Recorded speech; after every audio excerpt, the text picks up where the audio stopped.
बहू, तू कैसी माँ है जिससे अपने बच्चों का ख्याल नहीं है। तेरे दोनों बच्चे यहाँ हैं और भूख से बिलख रहे हैं और रो रहे हैं, लेकिन तुझे तो कोई फर्क ही नहीं पड़ रहा। सविता जी अपनी बहू शीतल को फोन पर सुनाते हुए बोली। शीतल कोई जवाब देती इससे पहले ही उसकी ननद रिया सविता जी के हाथ से फोन लेकर शीतल को सुनाते हुए बोली, भाभी ये कौन सा तरीका है? आपको पता था ना कि मैं यहाँ पर आने वाली हूँ।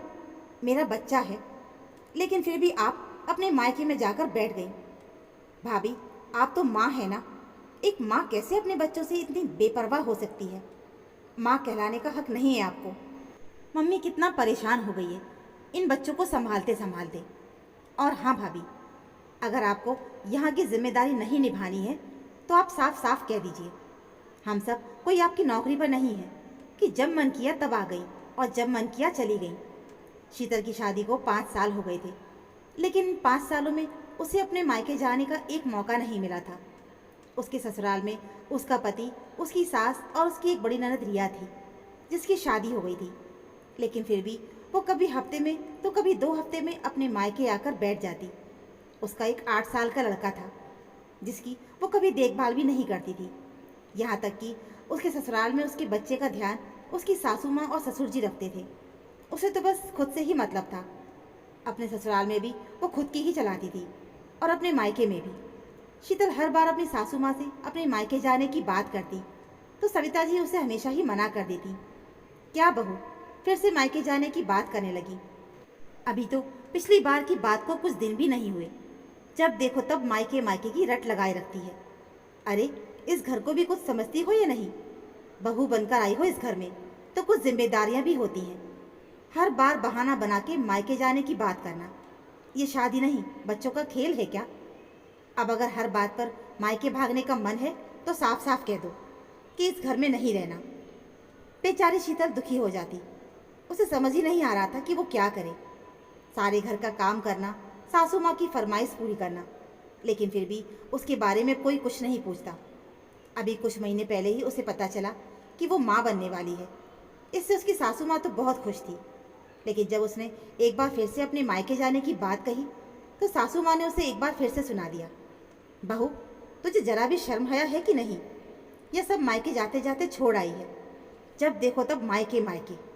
अरे शादी करके इस घर में आई हो, अब यही तेरा घर है। और जब बहू बनती है ना तो अपने मायके की दहलीज पर पीछे मुड़कर नहीं देखती, समझी? तेरे जैसे बहानों की लिस्ट मैंने कई बहुओं में देखी है, लेकिन तू तो सारी हदें ही पार कर चुकी है। किस बहू को इतनी आज़ादी मिली है जितनी तुझे दी है हमने? अच्छे से खाते पीते इस घर में कोई काम से नहीं टोकता, फिर भी हर बार तो रोना रोती है मायके का।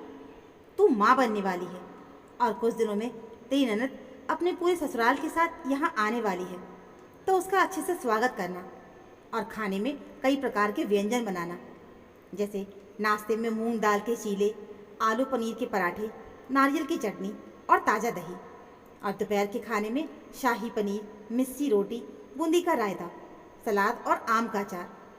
शाम के नाश्ते में कचौरी सब्जी, अदरक वाली चाय और ड्राई फ्रूट्स। रात के खाने में कोफ्ता करी, तंदूरी रोटी, पुलाव और गुलाब जामुन। अब ये रोना लेके मत बैठ जाना कि तू गर्भवती है। हम भी थे, लेकिन तेरी तरह हर समय मायके जाने का रोना लेकर नहीं बैठ जाते थे। अगर मेरी जगह मेरी सास होती तो अभी तक तो मेरा तुम्हारे बाबूजी के साथ तलाक करवा देती। लेकिन तुम खुशकिस्मत हो जिसे ऐसी सास मिली है, लेकिन तुझे तो कदर ही नहीं है। अब जा, और हाँ, रिया के ससुराल वालों के सामने अपना रोना लेकर मत बैठ जाना। उन सबका अच्छे से स्वागत करना, अच्छी सी सेवा करना, ताकि उन्हें पता चलना चाहिए कि मैंने तुम्हें अच्छे संस्कार दिए हैं, वरना तुम्हारी माँ से तो तुम्हें एक भी संस्कार ही नहीं मिले हैं। इतना बोलकर सुनीता जी वहाँ से चली गई। शीतल की आंखों से आंसू गिरने लगे। वो अपने मायके जाकर थोड़ा सा आराम करना चाहती थी, वरना ऐसी हालत में भी उसके कामों में कोई कमी नहीं आई थी। उसकी सास की फरमाइश अभी भी चालू थी और अब तो काम और भी ज़्यादा बढ़ गया था, लेकिन वो बेचारी कर भी क्या सकती थी। अब तो एक ही रास्ता था, अपने पति विकास से मायके जाने की बात करने का। उसने सोचा कि एक बार उसकी ननद आकर चली जाएगी, उसके बाद वो अपने पति से बोलकर अपने मायके चली जाएगी, क्योंकि अगर वो यहाँ पे रही तो ऐसी हालत में काम करके उसकी हालत और भी ज़्यादा खराब हो जाएगी और हो सकता है उसके बच्चे पर भी असर हो। कुछ दिनों के बाद उसकी ननद अपने पूरे परिवार के साथ अपने मायके आ गई, जिसकी वजह से शीतल का काम और भी ज़्यादा बढ़ गया। नाश्ता पानी हो जाने के बाद शीतल दोपहर के खाने की तैयारी करने लगी। उसका पूरा चेहरा पसीने से भीगा हुआ था और चक्कर भी आ रहे थे, लेकिन रिया और सविता जी को बतलाने से फुर्सत ही नहीं थी। रिया की सास रिया से बोली, तुम्हारी भाभी बेचारी ऐसी हालत में किचन में अकेले काम कर रही है, तुम जाकर उसका हाथ बंटवा दो। वैसे भी ऐसी हालत में ज़्यादा काम नहीं करना चाहिए। रिया की सास की बात सुनकर सविता जी मुंह बनाते हुए बोली, समधन जी आप भी कैसी बातें करती हैं। हमारे ज़माने में तो ऐसी हालत में भी हम लोगों से बहुत काम करवाया जाता था और कौन सा काम नहीं करते थे। और आजकल की लड़कियों को तो काम से बचने का बहाना चाहिए। वैसे भी अभी का जो नाश्ता था वो तो मैंने खुद अपने हाथों से बनाया था। अब आप तो जानती हैं ना, उम्र हो गई है, किचन में खड़े खड़े पैरों में दर्द होने लगता है, गर्मी की वजह से चक्कर आने लगते हैं। बस वो दोपहर का खाना बना ले, उसके बाद तो रात का खाना रिया ही बनाएगी। बेचारी अभी भी कह रही थी कि मम्मी मैं जाकर भाभी की मदद कर देती हूँ, लेकिन मैंने ही मना कर दिया। बेचारी थक कर आई है और बेटियाँ तो मायके में आराम करने आती हैं। सविता जी की बात सुनकर रिया की सास ने कुछ नहीं बोला, लेकिन उनके दिमाग में बहुत कुछ चल रहा था। रिया तो हमेशा आराम ही करती है, फिर वो चाहे मायका हो या ससुराल। कुछ देर के बाद खाना बनकर तैयार हो गया तो सविता जी रिया की सास को दिखाने के लिए किचन में चली गई और शीतल के हाथों से खाना लेकर खुद दिखावा करते हुए सभी लोगों को खाना परोसने लगी। रिया की सास बड़े प्यार से शीतल से बोली, बहू तुम भी हमारे साथ खा लो, ऐसी अवस्था में भूखा रहना ठीक नहीं। शीतल को भूख तो बहुत तेज लगी थी, लेकिन कुछ सोचकर उसने मना कर दिया और मेहमानों की आवभगत में लग गई। दिन बीतने लगे, महीने बीतने लगे और शीतल ने 2 प्यारे से बच्चों को जन्म दिया जो देखने में बहुत ही प्यारे लग रहे थे। उसने अपने पति विकास से अपनी मायके जाने की बात कही तो विकास सविता जी से बोला, शीतल की माँ को भी बच्चों से मिलने की बहुत इच्छा है, तो आप एक काम कीजिए, शीतल को कुछ दिनों के लिए उसे उसके मायके भेज दिए। बच्चों की नानी बच्चों से भी मिल लेंगी और शीतल को भी वहाँ पर बहुत अच्छा लगेगा। क्या विकास, तुम्हें भी अब अपनी बीवी की हाँ में हाँ मिलानी आ गई है? अभी अभी बच्चे हुए हैं और तू कह रहा है मायके भेज दो। अरे बच्चा होते ही औरत की असली जिम्मेदारी शुरू होती है। अब समय है जब उसे इस घर की परवरिश और संस्कारों को आगे बढ़ाना चाहिए, और तुम कह रही हो कि उसे छुट्टी पर भेज दो, जैसे कोई पिकनिक पर जा रही हो। बहू बनकर इस घर में आई है, अब यही उसका घर है। हर बार रोना धोना करके मायके जाने की बात करना क्या ठीक है? मायके क्या सिर्फ मौज मस्ती के लिए होता है? अब उसे अपने बच्चों की परवरिश करनी चाहिए, ना कि अपनी माँ की गोद में जाकर बैठ जाना चाहिए। और तुम भी समझ लो विकास, अगर आज बहू को उसकी हर बात पर सिर चढ़ाओगे तो कल को वो तुम्हारे ऊपर चढ़ बैठेगी। मैंने भी बच्चे पैदा किए थे और उसी दिन से घर संभाला था। कोई सास मेरी मदद करने नहीं आई थी। तब तो मेरी सास ने कहा था, बहू अब तू इस घर की औरत है, माँ बनने का मतलब ये नहीं कि तू मायके में जाकर ऐश कर। लेकिन फिर भी तू अगर चाहता है तो ठीक है, बच्चों की नानी से बोल देना कि वो यहाँ आकर पूरे मान सम्मान के साथ अपनी बेटी और उसके बच्चों को यहाँ से विदा करवा के ले जाए। सविता जी ने विकास के सामने शर्त रख दी, क्योंकि उन्हें पता था कि शीतल की माँ नीतू जी अपने घर में अकेली है और उनमें इतनी हिम्मत नहीं कि बेटी के ससुराल जाकर बेटी और उसके बच्चों को विदा करवा के ले जाए। और इस तरीके से बहू भी ससुराल में रह जाएगी और बात बात पर उसकी मायके जाने की बात भी बंद हो जाएगी। लेकिन उन्होंने जो सोचा था उसका बिल्कुल उल्टा हुआ। अगले ही दिन नीतू जी अपनी बेटी के ससुराल आई और पूरे मान सम्मान के साथ अपनी बेटी और उसके बच्चों को विदा करवा कर ले गई। अब तो काम की सारी जिम्मेदारी सविता जी के ऊपर आ गई और अभी एक दिन भी नहीं हुआ कि उसकी बेटी रिया भी अपने बेटे को लेकर अपने मायके आ गई। और अब तो सविता जी का जीना मुश्किल हो गया। पहले ही गर्मी में इतना सारा काम करना और ऊपर से अब तो बेटी के नखरे झेलना और साथ में उसके बच्चे के भी। शीतल के वहाँ ना होने से अब तो सविता और रिया को बहुत ज़्यादा दिक्कत होने लगी थी। एक तो रिया का शैतान बेटा और दूसरी रिया की ज़बान, जैसे हर मिनट पर कुछ ना कुछ चटपटा चाहिए। उसने सोचा था अपने मायके जाकर वो कुछ महीने अपनी भाभी से अपनी अच्छे से सेवा करवाएगी, लेकिन यहाँ पर तो सब उल्टा हो गया। अब दोनों माँ बेटी के दिमाग में एक ही बात चलने लगी कि कैसे भी करके शीतल को यहाँ वापस बुलाया जाए। इसके लिए उन्होंने विकास से बात की तो उसने साफ मना कर दिया। अभी दिन ही कितना हुआ है, वो शादी के बाद पहली बार अपने मायके गई है। कम से कम 1 महीना तो उसे वहाँ पर चैन से रह लेने दीजिए। अब तो माँ बेटी के दिमाग में शीतल को बुलाने की और भी ज़्यादा खिचड़ी पकने लगी। एक दिन सविता जी ने अपनी बहू को फ़ोन किया। अगर तुझे अपने मायके रहना है तो ठीक है, कम से कम मेरे पोतों को तो यहाँ भेज दे। उनकी दादी, उनकी बुआ उन्हें कितना याद करती है। शीतल समझ गई कि ये उसकी सासू माँ की कोई चाल है उसे यहाँ बुलाने की, और इसके बारे में उसकी माँ नीतू जी ने उसे पहले ही बता दिया था।